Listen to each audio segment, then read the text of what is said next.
Chers compatriotes katangais, bonjour. C'est à vous que j'adresse mon message d'aujourd'hui.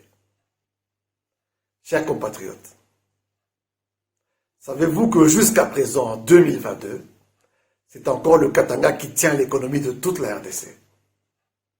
Mais malgré cela, nous continuons à être marginalisés. Vraiment, nous continuons à être marginalisés. Je vais l'illustrer par 2-3 petits exemples. Les premiers sont simples et le troisième exemple, c'est celui qui fait l'objet même de ce message. Commençons par le premier, l'opération Kanyama-Kasese, opération zéro délinquant menée à Kolwezi. On a vu ce qui s'est passé. Carrément, des meurtres. Et des opérations similaires ont été menées dans le Haut-Katanga en général. Des graves violations des droits de l'homme. Des crimes carrément commis sur les Katangais. De telles opérations sont menées à Kinshasa, mais on voit de quelle façon cela se passe. On respecte l'être humain. On le protège. Parce que ce sont des citoyens congolais. Mais comme nous sommes Katangais, vous comprenez qu'on nous traite différemment. On est habitué. Le deuxième exemple, je rappelle, allez visiter les cachots de la mer. J'insiste, 80% de détenus, illégalement, sont Katangais. Pour quelle raison? Pour quelle raison? Bon, là, c'était les deux premiers exemples. Le troisième exemple, qui fait même l'objet de ma communication, c'est l'arrêté ministériel numéro 99 qui a été signé le 2 septembre. Arrêté de désignation ou de nomination des agents de commandement, d'encadrement et de coordination de la fonction publique. Il s'agit de 26 ministères. J'ai le document avec moi, je l'ai parcouru, c'est un document de 35 pages. J'ai compté le nombre de nominations. Il y a eu 1204, à moins que j'ai mal compté, 1204 agents nommés. Ce sont essentiellement des chefs de bureau et des chefs de division.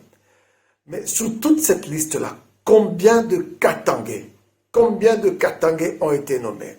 Sur 1204, je n'ai trouvé que 2 noms. 2 noms. Dans l'espace du Grand Katanga. Donc je ne parle pas du Haut-Katanga ou du... Non, je parle de l'espace du Grand Katanga. Je rappelle entre-temps que l'espace du Grand Katanga, c'est la partie la plus peuplée du Congo. Malgré cela, il n'y a eu que 2 nominations.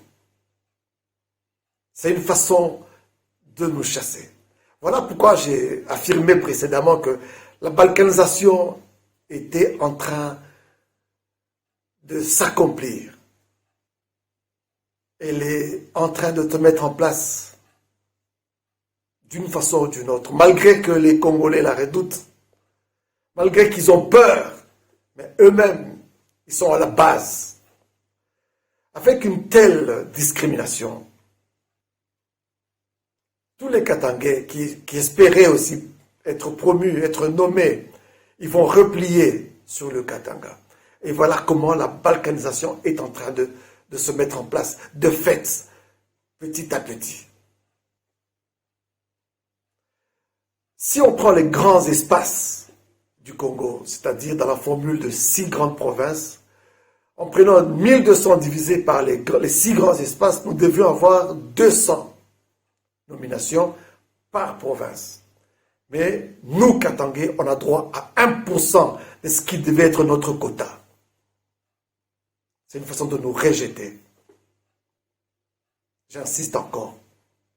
De fait, la balkanisation est en train de se mettre en place. Nous, peuple congolais, et nous, peuple katangais, nous sommes marginalisés dans le Congo. Et nous en sommes très conscients. Voilà pourquoi je parle à mes frères de ne pas être étonnés. Ça n'a pas commencé aujourd'hui. C'est par la force de la nature qu'on nous repousse. Et nous devons l'accepter. Et nous organiser autrement. Voilà mon message de ce jour. Je vous remercie.